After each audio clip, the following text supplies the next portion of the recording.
Yes, people, check Hook TV, Nando, Nic. Where's my Nando's, bruv? Where's my Nando's, bruv? I could order it now, I could order the Nando's. Up to you, bro. Up to you. You know, 2-time betting champion. Daniel Dubois is now a 2-time world heavyweight champion. But that's the smoke you're coming with. That's it, man. That's the smoke you're coming with. Unless I could eat humble pie. But I just like to say that I did say I was on the fence, and that you made me pick. But come on. I think you would have picked Fabio regardless. I would have picked Fabio still. I can't lie. I would have picked Fabio.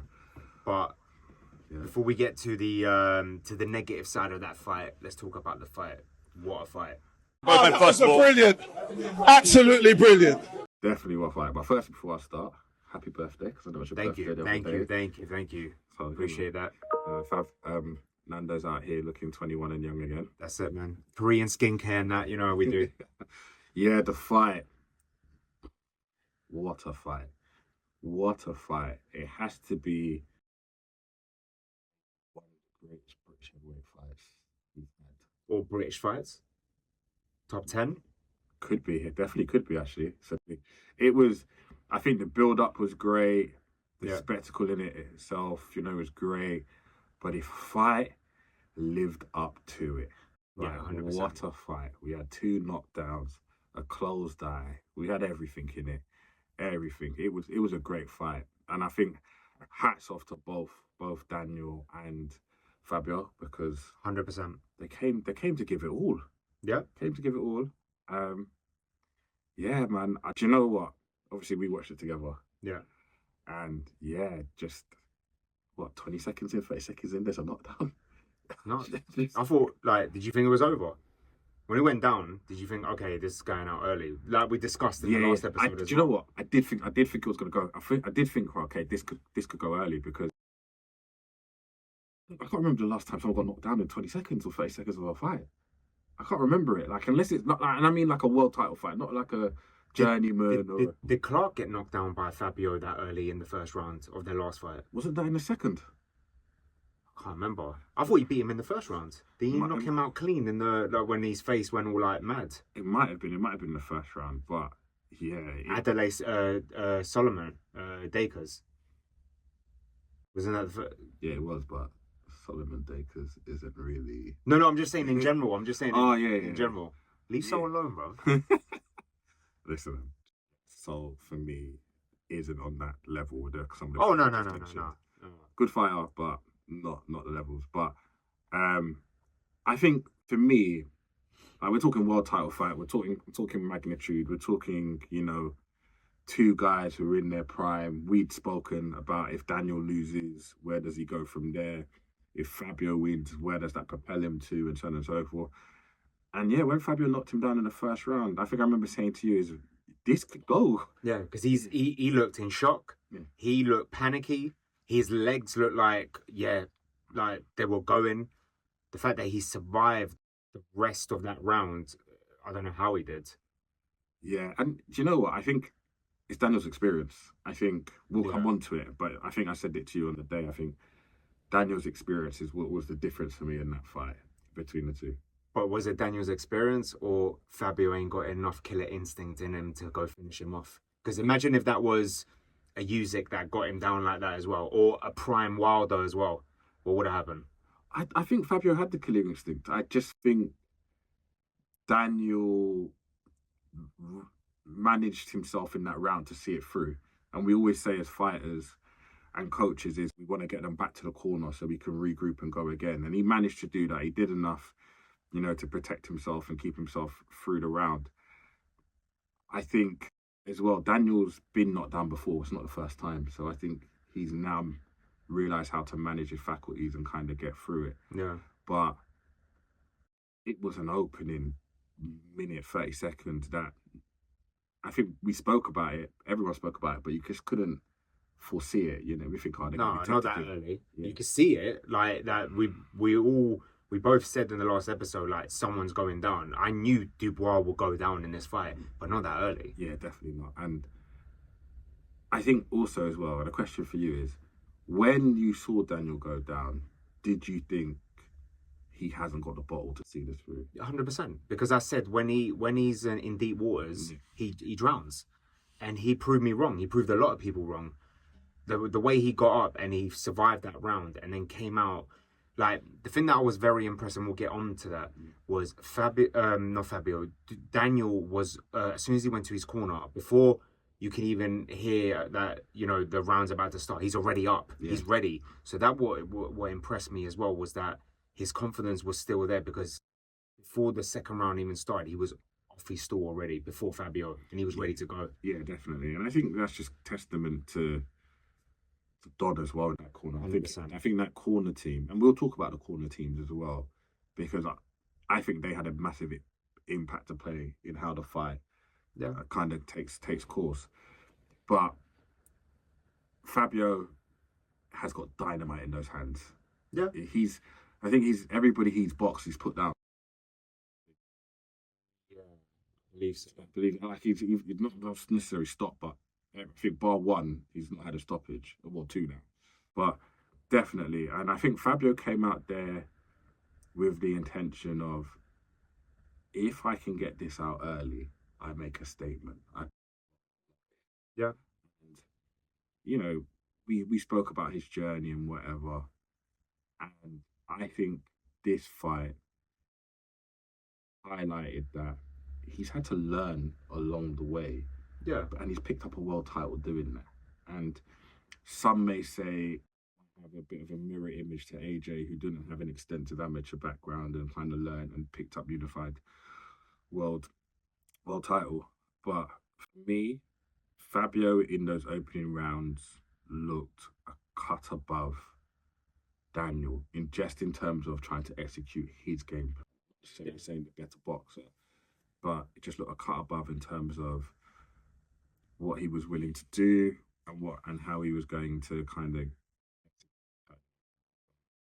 Here's a question I got for you: did you see Daniel doing what he did in those rounds? Because we know he got knocked down in the third, but did you think, do you know what, he can go on and win this and win it in the way in which he did after round 3? Did you? Because I said to you, look at Fabio's eye from round 3. Yeah, we both. Yeah. And I said in the last episode, I told you, like, for me, Daniel's got the hardest jab since Sonny Liston. Yeah. And you saw the damage because already from round 3, I think Fabio felt the power from round 2. Like, the moment those jabs started going, you could see that eye going, and it was going, and then the nose, and yeah, you talk about Fabio's dynamite. Listen, Daniel's got concrete in his knuckles. Like, he's got something there, because like, I've never seen anyone since probably like Triple G or Golovkin do damage to someone's eye and face like that with a jab, with just constant jabs. Okay. Like, it's scary. It's scary to even see. But I knew from round 3 that he could. I'm not saying that I knew, he's going to go win this, but he could. And he was winning the rounds anyway. He was winning the rounds. Yeah. I think the knockdowns make a big difference. And obviously, I think after round 5, maybe 6 onwards, I think, you could comfortably start saying from that point onwards he was winning, because the jab was dictating. Again, to talk about corner teams, I think Don and his team, what they needed to do in order to kind of neutralize Fabio's weapons, which were, his big shots, and having that jab negating Fabio's work. I think something that I was really impressed with, and Daniel doesn't really get credited with, was his footwork. His footwork was outstanding. That was the best I've ever seen him box. Better than when he. No, actually, it is. Yeah, you're right. Footwork wise, 100%. Yeah, and do you know what?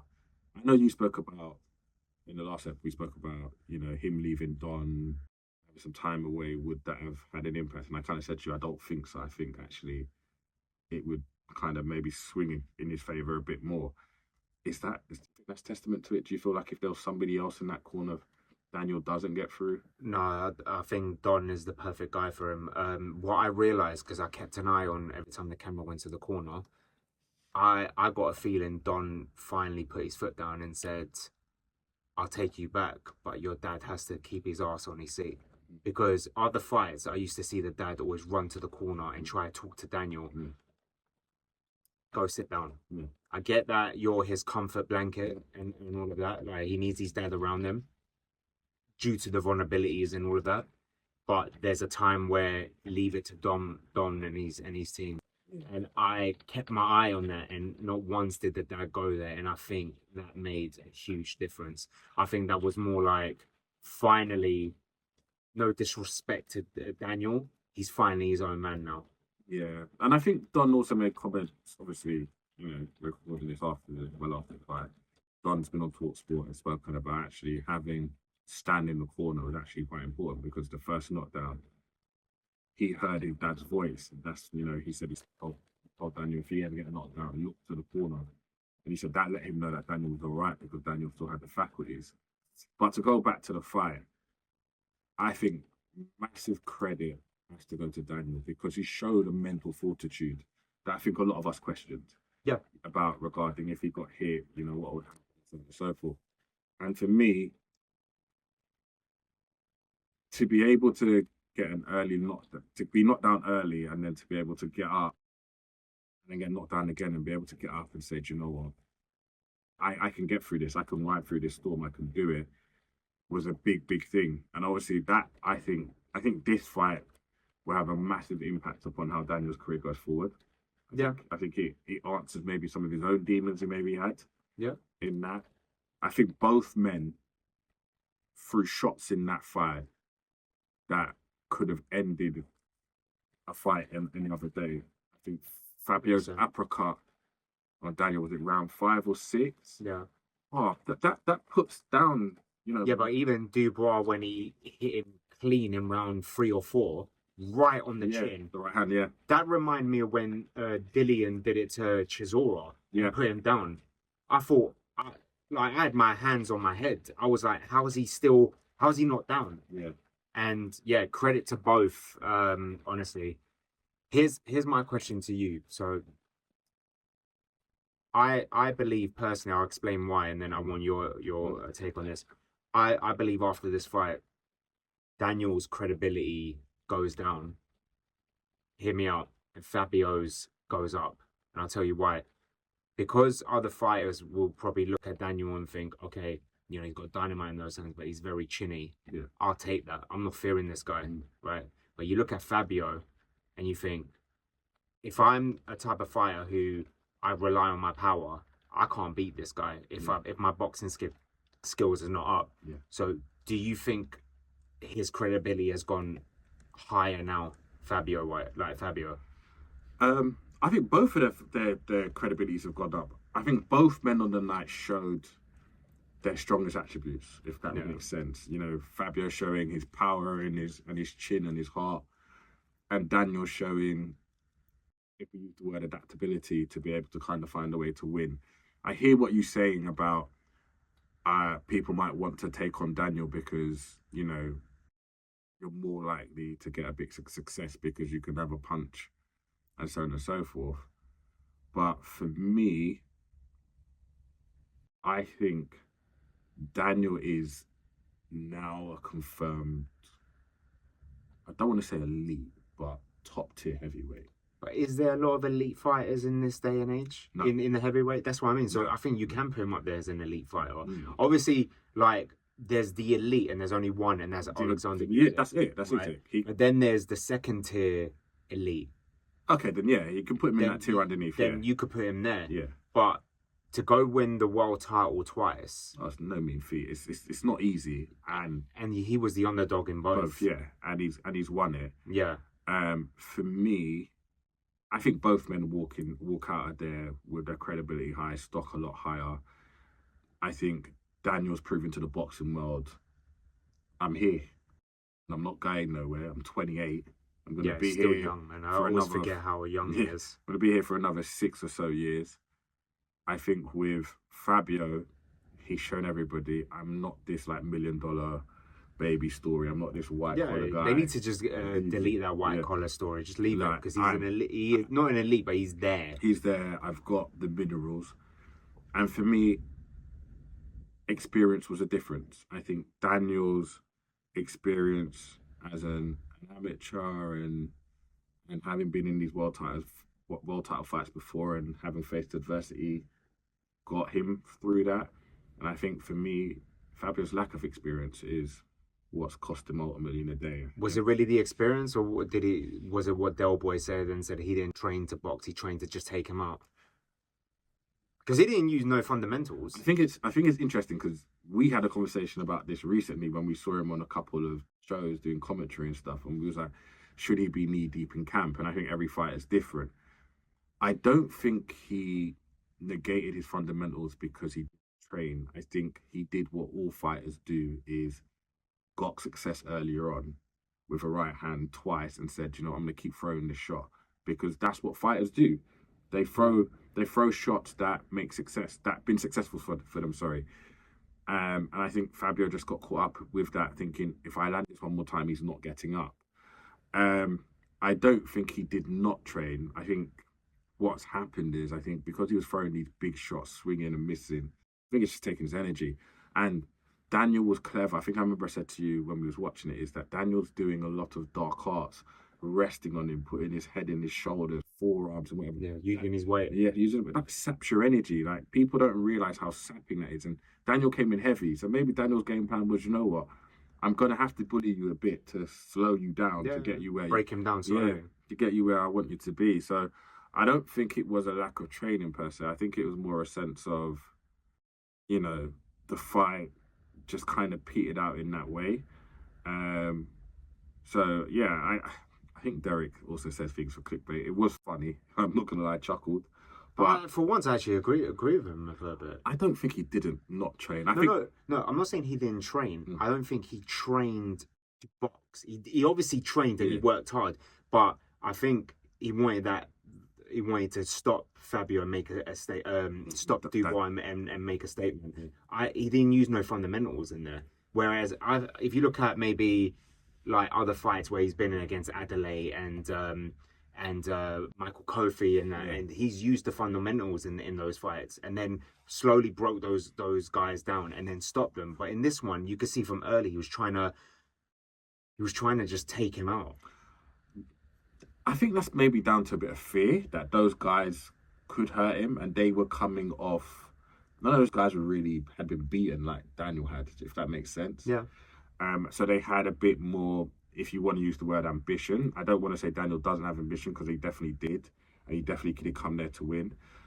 But I think maybe Fabio and the team potentially may have thought, standing and boxing with him might just give Daniel some advantages. If we look to take him out, then potentially it can happen. But it could have been the complete opposite. They could have trained to box him, and Fabio's gone in there, got that success early, and it's gone out the window.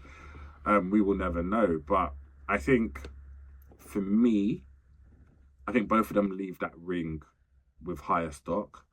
Fabio's left there with, a warrior's heart, warrior's mentality, and willing to risk it all.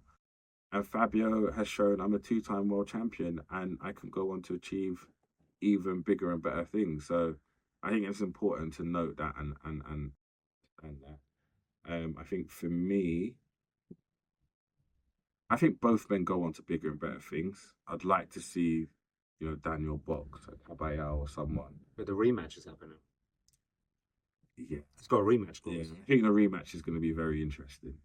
I don't think the rematch will be anything like the first fight for me. I think it finishes earlier. Yeah, definitely. I think it finishes earlier. I think a lot earlier. I don't know who wins it again, because I think both men showed enough on the night to say, actually, if we fight again, this is another 50-50 fight. Depends who Fabio's coaches.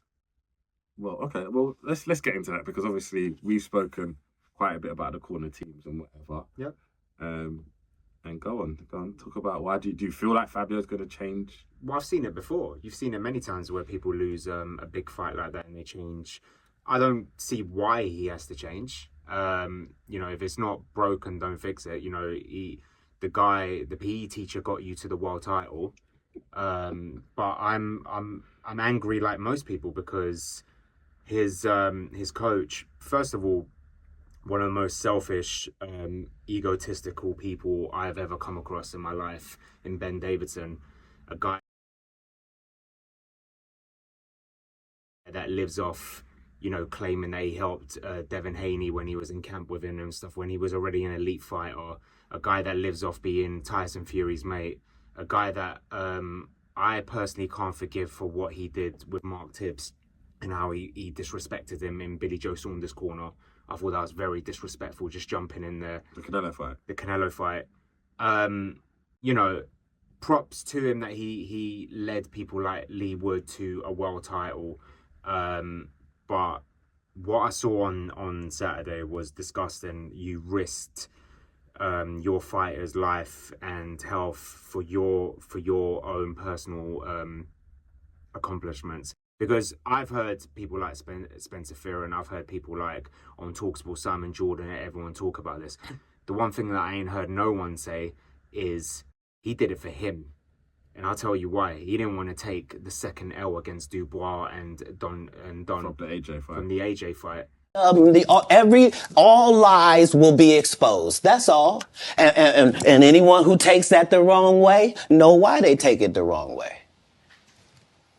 The truth is the light. And I believe that's the reason why. I don't want to hear, I thought Fabio can still go or anything.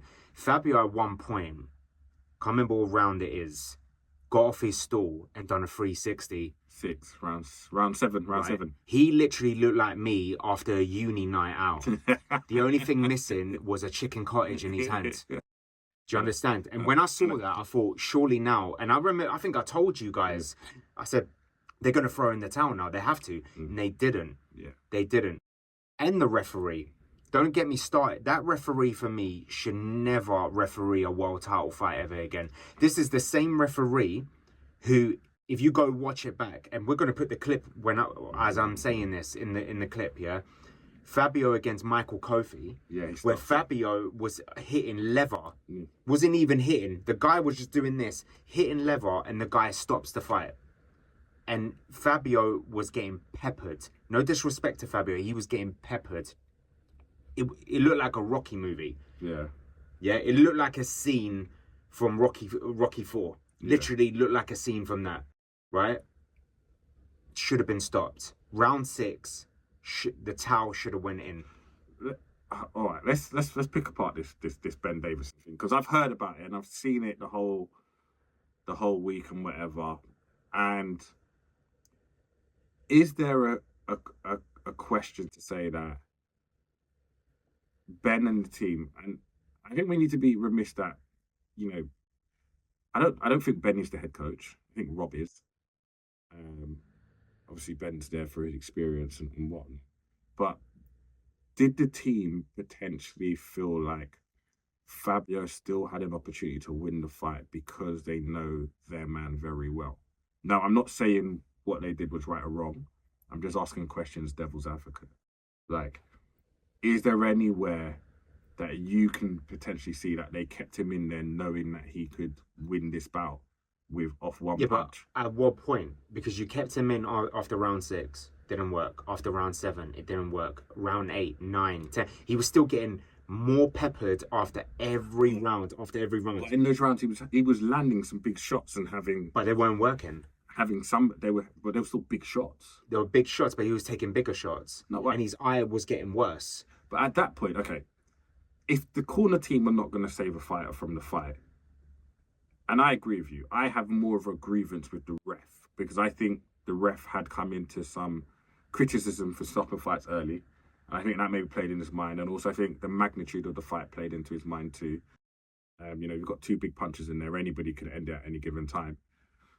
But from about round 7 onwards, I think there was 2-3 rounds. I think I said to you, like, he keeps going to the doctors, like he's wanting the doctors to stop it rather than him, and not to be a kind of a controversial stoppage. Is there more onus on the ref to stop the fight, knowing that he can see Fabio's eye and he's the man in there? He's meant to be the most neutral person in there. Yeah, the referee should have stopped it anyway. Is there more onus on the referee to stop it than the corner team? Yeah, but you know what the issue is? No one is going to go after the ref, because it's not like in football where, you can call out the ref and try to get him on an interview after the match and stuff.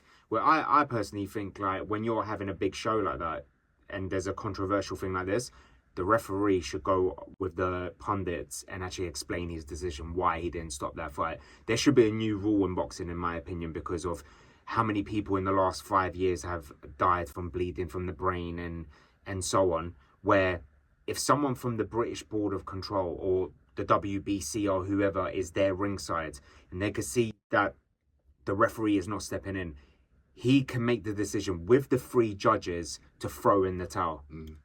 I think definitely. I think there is something about fighter safety that needs to be looked at, because we all love these fights and these fights are great, but obviously there's 2 individuals in there who have families, who have loved ones, and they need to be thinking. Of course. Better. To go back to your comment about obviously Ben and the team should have stopped it. Now, obviously me, I'm a coach, and I've got my opinion. Now, I personally, when Fabio got up and wobbled, I would have stopped it, because I think at that point, I don't think he's necessarily hurt. I just think exhaustion is a big factor here. And we know when you're exhausted, less oxygen and so on and so forth, kind of impact on the brain. So I would have stopped it. That's my personal opinion. But do we, the casuals, have a go at coaches when they do throw in the towel and rob us of epic comebacks? I can't think in the last 5 years of a coach throwing in the towel and I'm like, what are you doing? Because the ones that I've seen have all done the right thing. I can't think of it. The only time I think maybe he got it wrong, maybe he could have won one more round, was Lee Wood against Lara. Yeah. I don't think he should have thrown the towel then. That's the only time. But that's Ben. I know. So we're here sitting here saying potentially one time he threw the towel into It was wrong. too early, and now you're saying he didn't throw it in. So he's damned if he does, damned if he does. Well, not really, because that Lara was peppering Lee, but like it weren't that bad that he couldn't go one more round. But I'm just saying, in general, I can't remember in the last 5-6 years a referee throwing a towel in where I'm like, what are you doing? No referee, a coach. So I don't remember a time when I'm like, that was too early. I've seen referees stop it too early. Yeah. I gave you an example, the same referee with the Fabio fight. But I think anytime a coach is throwing the towel in, I don't think... The only time I've ever seen even a fighter like go mad and complain about it was Wilder. Yeah, for real. And he fired that guy who threw the towel in, and then made the whole controversial thing with Fury or whatever. But I've never gone against a coach for throwing in a towel, to be fair. No, I hear that. I think it's really difficult. For me personally, it was hard to watch from, I think, 7 on. I think I said that to you. I was like, they should just pull him out. They should just take him out. It was hard because Fabio was taking punishment. There was blood on the judges' papers. Yeah. Have you ever seen that? That's all from his nose. Yeah, but still, have you ever seen that before? Like, I've never seen that before. A couple of times. Yeah, but in small hall. But have you ever seen it on TV? Have you ever seen it in a big fight like that? No, I don't think. I think that's the first time we've had a big fight that's actually, I think, since him and Fraser, which was actually as gruesome as that in terms of whatever. I think it was hard to watch because, I was like, look, there's a human in here. Like, come on, let's just, get them out of here. And he's not going to give up. Yeah, and and he shouldn't, because he's a fighter. He's a warrior. But then there's got to come a point in your life you got to think, I just had a kid. But you know what the thing is? I think, like anyone, you sometimes become 2 different people. Once you step through those ropes, you are a different person, and you need saving from that person for the other person to still exist. And I think Fabio was literally just saying, I will go out on my warrior shield if I have to, get whatever through. And that's what you want fighters. You sometimes have to save fighters from themselves. It is what it is. I think as a team, and I'm only talking about me as a coach and whatever, if I can't see a stoppage is required, I would want somebody else in the team to be able to see it and make that decision. And I think that's where the onus lies with everybody else, is that the team, the collective, maybe not just Ben, didn't say, do you know what, this is enough, whatever. And I hear you about the Canelo and Mark Tibbs thing because, you know, he potentially stepped over as the person's head, Tibbs, who was head coach, and made that decision. 100%. You don't do that. And yeah, there's rules and etiquettes in the corner, but I think a boxer's fight is paramount. And I think in this instance, I think for a long time we were all concerned about Fabio's well-being. 100%. The corner team maybe necessarily didn't do that. But I can also understand the magnitude, and they know their guy better than anybody else. And if they felt he could still do that, then they could still do that. But I agree with you that, you know, at any given point, it would have made sense to just let him fight another day. If that wasn't against Dubois, I guarantee you the title would have won him. That's my opinion. He didn't want to take that second L against that team. Possibly, and the magnitude of the fight. But do you know what I mean? So I'm not giving my respect to the PE teacher. So that's what I'm saying. And I think do you know what? Kudos to both guys because, you know, they were fantastic. Yeah. In that bout, they were fantastic. So kudos to them. And if there is a rematch, 100%. 100%. But yeah, but Ben, I think you've got your Fabio's Christmas. You're off Nando's Christmas list. That's it, man. Yeah, but it was a good bout and a nice card.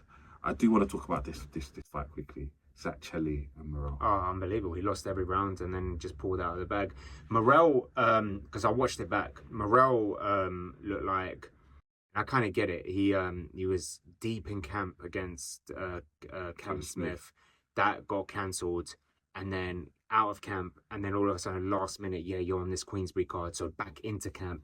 I think it disrupted him a bit with that. He didn't look like himself. I'm a big fan of Morrell. I've watched all his fights. That's not the Morrell that me and a lot of people have seen. I think he looked tired too easily. I think he got tired after round 6, slowing down. And then the moment Chelli hit him, I was like, he could finish him. You said it as well. He's going to finish him. And then, shocked. Like, I'm happy. Listen, I'm happy for Zach Chelli because, like, what an unbelievable win for him. You know, he used to be super middleweight, and he's had to pick himself back up after the Simpson loss and then go to light heavyweight, which is not easy, but he's built for it. Listen, as much as people may laugh at me, he deserves now the Callum Smith opportunity for the WBA or WBC, whatever his regular world title. Give it to him. Definitely. Why not? I understand what you're saying about Morrell, but I feel like for the first 5-6 rounds, he could have stopped that fight. Yeah. And this is a classic, and I use the term that Ben Whitaker said, what Terence Crawford said to him, aim with your food. And unfortunately, in this instance, it came back to bite him. Yeah. And take nothing away from Zach's performance. I think Zach and his dad and the team always banked on themselves. If they can get him late, they'll take it. Yeah. And I think they did. But again, I don't understand fighters who feel pressured to take fights when there's been disruption in camp if you know you're not 100%. Zach's no bum. You know, he's been a champion. Even if it's domestically, he's been a champion. And that's, I don't think his team done the research because research. they looked at this guy, okay, former British champion at super middleweight, ain't done nothing yet at light heavyweight. Yeah, easy work. And I think they looked at it like that and just thought, you know what, this is just a UK prospect. Yeah, definitely. But it was, yeah, I think it's one of those ones where you take your eye off the ball, super focused on one opponent, you know, and this is what happened. I thought it was a very good card. Got a lot of upsets, wins that people didn't potentially think about or foresee. Yeah. So yeah, and I made a good night. So yeah, it was a really good one. Good win by Rafferty as well. Oh yeah, good win against Echo. Stopped Echo with the bad eye, isn't it? So yeah, he'll go on. He's gone up in weight. He looks like he's going to be a problem at welter, isn't it? Yeah. Well, yeah.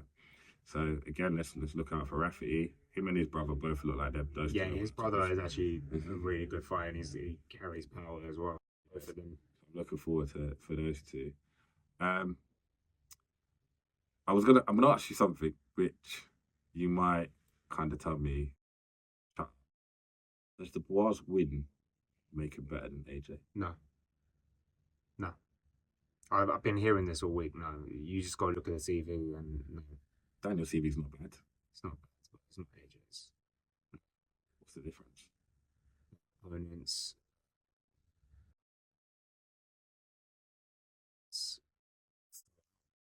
AJ's fought everyone, to be fair. Apart from Fury and Wilder, he's fought nearly every... Whoever at that time when AJ was the champion, whoever was in the top 3, top 4, he was fighting all of them. I think there is, I wouldn't say an argument for Daniel to be seen as better. I think AJ did something for boxing that most people won't ever have to do, which is carry British boxing on his back, really kind of resurgence and whatever. I think Daniel has achieved a lot in boxing. Yeah. He has been on one hell of a run in terms of the people he's boxed and so on and so forth. I don't want to sit here and say he's better than AJ at this current moment in time. But I do want to sit here and say is that he can go on and potentially eclipse what AJ has ever achieved. 100%. I think if you look at boxing ability, AJ overall was the better fighter. As a complete fighter, if you could, better defense. I think the only thing I think Dubois has better than him is power and a better jab. I think that's it. To be fair, footwork AJ is better. Does AJ have good footwork? No, but I'm comparing the two. Okay, I'm comparing the two. That's what I mean. Does AJ's footwork better? I believe so. Yeah. After what we saw on the weekend. Yeah, 100%. He's got that GB experience. He's got that. So Daniel was an elite amateur. Yeah. But I'm just giving you my opinion. I just think at the moment, no. What's his name? AJ has had to earn his titles, not one of them via email. Oh, you in this email thing? No, but it's the truth though. It's the truth, and they both got something in common. They both lost to Usyk and couldn't rectify it, but AJ rectified at least one of his losses, which was against Andy Ruiz. And it takes a lot for a fighter to go back and do that. Let's see if Fabio can do that. Yeah, that is one. Because then we have to compare AJ to Fabio after that. Because if he comes back and beats Dubois and is 2-time heavyweight champion and rectify it, then we can talk about that. Yeah, but AJ was 2-time unified world champion of the world. There you go. Well, you just answered your question. No, I'm just saying. But I'm just asking the question. I hold AJ up in very high regard. Yeah, 100%. in terms of a boxer and everything he's done. I'm not sitting here and saying, Daniel's better than him, but Daniel's victory is a big one, and it does propel him in terms of British heavyweights. But yeah, anyway. For me personally, before everyone jumps in the comments and starts going after me, I'm talking about what he's done for boxing. He's Britain's Ali. AJ? Yeah, the way he's changed it. No, not skill. Not skill. That's what I said. That's what I'm saying. Not skill. I'm saying the way Ali changed boxing forever worldwide, AJ will forever be remembered for the guy that put British boxing on the map, heavyweight boxing on the map. Back on the map. But before him, what are we talking about? Bruno? And don't say Lewis because he's Canadian. I don't want to hear that shit. X is British. No. You represented another country. You're not British, bro. There's loads of people who represented other countries. That's their problem. Yeah. He's Canada's greatest heavyweight champion. He's Great Britain's. Not having it. Great Britain. But yeah, we got a fight card this week. Obviously, Queensbury, Ahmed Hatim. Yep. David versus Goliath. I think Dave Allen is the funniest guy. Yeah. 100%. I love the questions they ask him on his life. How do you have your burger and all of this? No, he's fun. He's literally like, I would love him and Del Boy on a podcast. Yeah. Like that would be, or on commentary, that would be hilarious. No. How do you see it? The thing is, he's got a chin on him. Yeah. He's got a chin on him. Hrgovic has power. I honestly would be very shocked if Hrgovic stops him. That's my honest opinion. I think Hrgovic will win. I think Allen wins. I would love that. I would love that. That the odds on that would be mad. What? The stoppage? No, not my stoppage. I think my points. But I think Allen always has a way of pulling out a big performance against people he has no right doing so. Does he though? But, Luis Ortiz. Who else did he? Dillian White. He's yeah, but those we're talking about Dave Allen at that point who wasn't really backing himself. We're talking about David's backed himself. He's had a good performances against. But he had a great camp against the guy that got lost to Fury. What's his name? The Majnov. Do you know what I think? I'll be honest with you. I'll be brutally honest with you. In that fight, I just don't think he got started. I think he beat himself before he got there. I think Dave's one of those fighters. He beat himself sometimes before he gets to the ring. I think in terms of skill-wise, in terms of boxing, he's got very high skill level. He's very good. Hrgovic can be very kind of robotic, amateurish at time. Yeah. Which I think will play into the hands of Allen. He's not like, was it Maslanov or whatever his name is? Yeah. Who is kind of a bit more aggressive and kind of front foot. I think Hrgovic will give him the opportunity to box and pick shots and whatever. I would love for Dave to win. I guess that's my heart. I'd love for Dave to win. I think the whole country would. But I got Hrgovic unanimous decision, in my opinion. I got Dave on points. I think Dave does I hope you're right. I hope you're right, honestly. I personally think it's Dave's last fight. I don't want it to be. I don't think people like him should leave boxing. I agree. And I like the fact that he gives back, he coaches, he's with Pat Brown and, Conor Walker and all of these guys. I feel like he's, one of the, I don't like to say the term nice guys in boxing, but he's one of those guys you could sit there and he'll just be happy to talk to you about anything. Yeah. He's just a cool guy. Yeah, just cool guy. Humble. So I do wish him all the best on the weekend. I do hope he does come to the W because I'd like to see him fight again. I'd like to see him fight, maybe have a domestic dust up for a belt of some. Well, if he wins this, he deserves to fight the winner of Riakporhe versus Johnny Fisher, in my honest opinion. Yeah, definitely. Yeah, but if Riakporhe's the favourite for that. If Riakporhe wins that, he's going to vacate. So I think he should fight for the vacant British title. Yeah, definitely.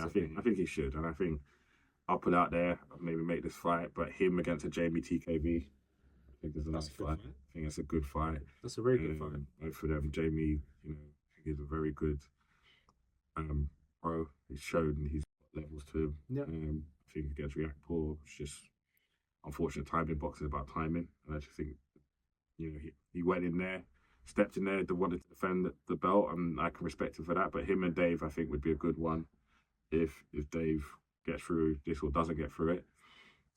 So yeah, looking forward to that. Also, there's another fight on there. Obviously, personal interest from mine because obviously something from the gym. Ahmed Hatim against Louis O'Doherty. Tell me about that, because this isn't just an important fight where it's a mandatory. No, it's not mandatory. Well, it is mandatory because Ahmed is the next in line for the Commonwealth and the British. So British. So it's not only that; it's bragging rights for the gym because he unfortunately beat your guy as Yusuf. So the pressure is on Ahmed to get that back, to get that revenge as well, right? I don't think necessarily a pressure per se. I think it's more about, like anyone in the gym, like any fighter, you want them to perform their best. You want them to be able to bring home the trophies and the victories and the belts. I think for me, it's about Ahmed executing his game plan and showing everyone on a world stage, on a bigger stage, I should say, that he's here and he means business. I know Louis very confident. Louis? Yeah. Or your guy? Because I'm looking at the videos, bro. Like, this guy should have his own TikTok. And who Ahmed? He's a character. Definitely. Listen, obviously, I'm rooting for Ahmed, but if anyhow he doesn't get the job done after all these videos, But I think that's just part and parcel of boxing, isn't it? But I know he's trying to get. I know what he's doing. He's trying to get into Louis' head and that. But I think Louis is quite confident. Louis has come through boxing, the traditional way people would say, won the belts, boxed people. He's now in the position where he potentially can change his livelihood as well. For me, it is a very good dust up. We need more of these fights on undercards. Yeah, they go under the radar. Definitely. I think this is not a small hall fight. This fight, it deserves to be on a card like this. No, definitely. And I think, it's credit to both Ahmed and Louis to where they are. I think a good performance against Yusuf the last time out. I think it's one of those ones, I'll sit here and say it. 9 out of 10 times Yusuf beats Louis. I think it's just Louis' day that day. Yeah. And I'm hoping that it's Ahmed's day on Saturday. I've seen how hard he's trained. I've seen how much he's put in. I'm sure Louis done the same. But for me, I'm happy to see fights of this magnitude on cards like this 100%. Because I think these guys need the exposure and the opportunities to be able to box on those cards, and I'm hoping our guy comes away victorious. Is it on the main card after 7 p.m. or is it on the prelims? It's on the main card because this is for the British and Commonwealth Eliminator, so it's on the main card. Who's the current champion? Do you know? It's vacant, I believe. It's vacant, and the winner faces. Is it Yes? Yes, sir. I believe it is Yasser. Yeah, so a former member of your gym as well. So that is going to be juicy. I think definitely. I think again, Yasser's a very good kid, very good boy. I got nothing bad to say about Yasser. I want to do the gloves off with that too.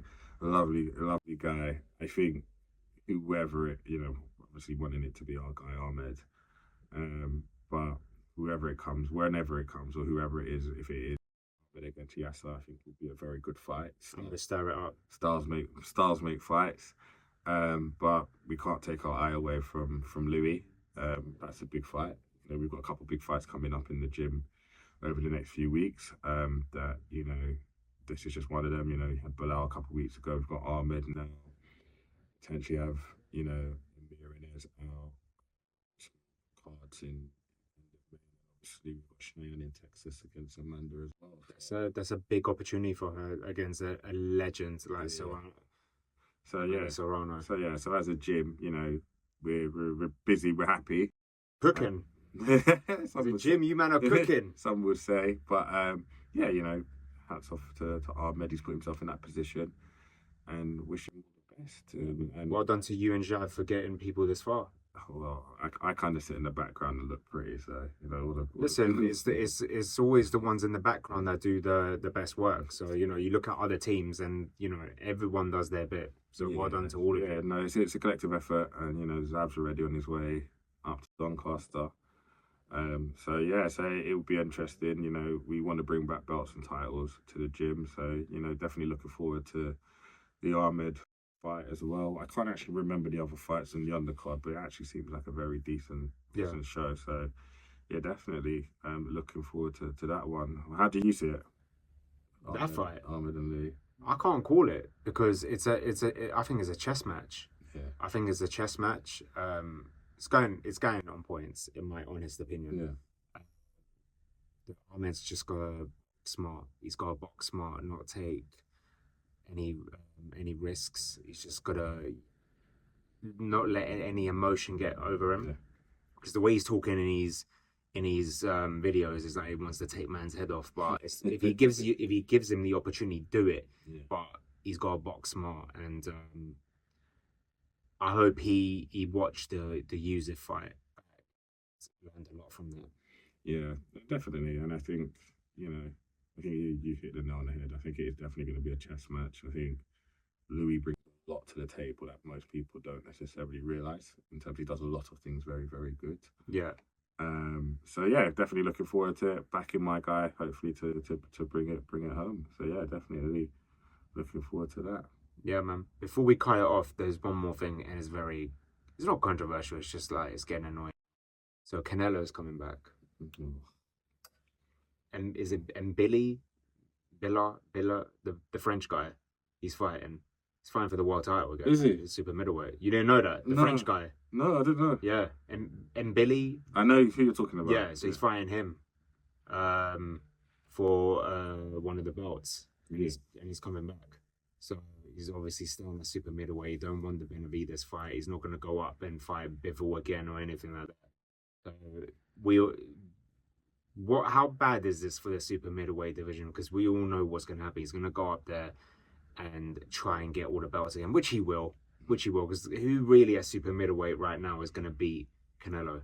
Realistically, I don't think there is anyone world level that can beat him. Hamza? Isn't Hamza light heavy? Is he or super middleweight? We'll have to double check. No, didn't he box thing at light heavy? Balanga. Okay.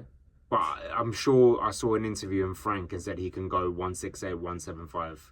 He's fighting for the world title now anyway. Yeah. So it wouldn't even shock me if Canelo just is there just fighting this guy to be busy. If Hamza in Egypt becomes world champion, Turkey has always said he wanted to do Hamza Shiraz versus Canelo in Saudi. Yeah, I've got very split opinion on Canelo. I think he's done enough. He just needs to walk away. Yeah, I agree. I agree. I think him continuously fighting these guys and whatever is pointless. Yeah. Go on, sorry. I said, if I'm Canelo, I'm not fighting Benavidez. I'm not doing that. No. Benavidez is He'll destroy him. He'll break him. It's too hot. Canelo's small. Canelo's jumped through the weights, but you've got to remember he's a small guy and he's also picked the opponents he's fought at particular times. Yeah, like Floyd. Wow. Oh my God! Wow! Cherry pick like Floyd. Let's not do that. We look at Floyd's resume. Was there 16 more champions on there or something like that? Yeah, when they were like on the way down. No, let's not do that. You can only beat people as and when you can beat them. When he beat Gatti was hot. Nah. What do you mean nah? When he beat Only Hatton, like when he was hot. Perales. Okay. All right then, there we go. So he's got, but we can't say that. People talk about Floyd towards the end where he maybe necessarily wasn't putting himself out there in these fights, but he'd done it when he was Pretty Boy Floyd. He's shown that he's getting there to get with everyone. And then he became Money Floyd and he was cherry picking. But anyway, Canelo picked his opponents. Yeah. Well, I think Canelo's been smart. Like, even when he went up to cruiserweight, who did he box again? Mazaku or something like that? And whatever. So Canelo's smart. He's a businessman as well. But for me, I think he's done enough. He's achieved enough as it is. I think, if he's fighting this French Don, then happy for him. But just leave it alone. You're not going to fight the Benavidez. You're not going to fight the Bivol. You're not going to fight. Yeah. I don't think the only fight I wish we got to see, and that was like, instead of the yard fight, him against Beterbiev. I think that was the only fight I would have welcomed at 175. That would have been a monster fight. I would have preferred that over Beterbiev fighting yard. And yeah. But he fought Bivol though, didn't he? So still a fair trade-off, isn't it? No, but after the Bivol fight.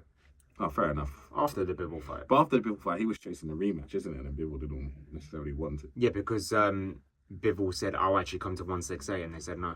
Because they knew, like, Bivol can do something at 168 and embarrass him, so they didn't want it. I think for me, Canelo just needs to walk away. I think there's many boxers who just need to leave it alone. Super middleweight division isn't a stacked division in terms of... It hasn't been for a long time. Yeah, like in terms of, like, elite individuals in there. I might be wrong, so well, the only ones at 168, if you want to talk about names, not like because of their ability, is Chris Eubank Jr. Yeah, and then you got Belanga as well, who can fight at 168 as well. But he's already beat Belanga. No, I'm just saying in general. Like, we might get the Chris fight, but it's pointless. So, but but also 100%. Conor took his soul. He's done now. Apparently, let's not say Conor took his soul. Conor didn't take his soul. Did after the first Conor fight. Drained him. Conor didn't take his soul After the first fight. The first fight, we saw what happened. And then the second fight, you saw he didn't want it. The second fight, he drained him down. He drained him down. He didn't feel no power. He drained him down. Sent him to the hospital, man. He's drained him. Chris sent himself to the hospital trying to make the weight. 1-1-1. No, Man was man. like, Dad, you're back in my life. Take me to hospital. No, please." man. Oh, Eddie, stop the ambulance! Shut up, man. He's always like chatting shit. He got smashed up in the first fight. That's it. Definitely did not get smashed up in the first fight. He did not get smashed up. We cannot sit here and say he got smashed up. We can't. He won the first fight. He won it. I know what you're doing as well. You're just winding me up. The second fight he didn't want it. Second fight he didn't want it. Fight should have never happened. I know. Chris should have never taken the fight. He was Obviously, stupid for that, payday, but you know, he had to pay his debt off. So there's no Conor hype there train. definitely is a Conor hype train. Everyone's on this Conor hype. There's no, not anymore. Chris Eubank. No, not really. I think people have seen his true colours, to be fair, and I think he's lost a lot of fans due to that. Well, fair enough, but you know, it didn't stop you saying that he took his soul. He did. He didn't. I'm not biased. I've got to be honest with He him. didn't take his You soul. know, Man. Trade him down in the wake. But yeah, I think Canelo just walks away. I think after the Crawford fight, I think we could see he's a step behind it. He's not what he once was. He's given so much to boxing. So yeah, just call it a day. yeah, I agree. All right then. Well, that's us for this episode, bro. It's very eventful. Thanks for the Nando's, by the way. I will It's make very- sure the Nando's is there. Yeah. Don't worry about that. Here we go. I want Nando's. Ooh. All right, man. Take it Next easy. step. Take To the care. next-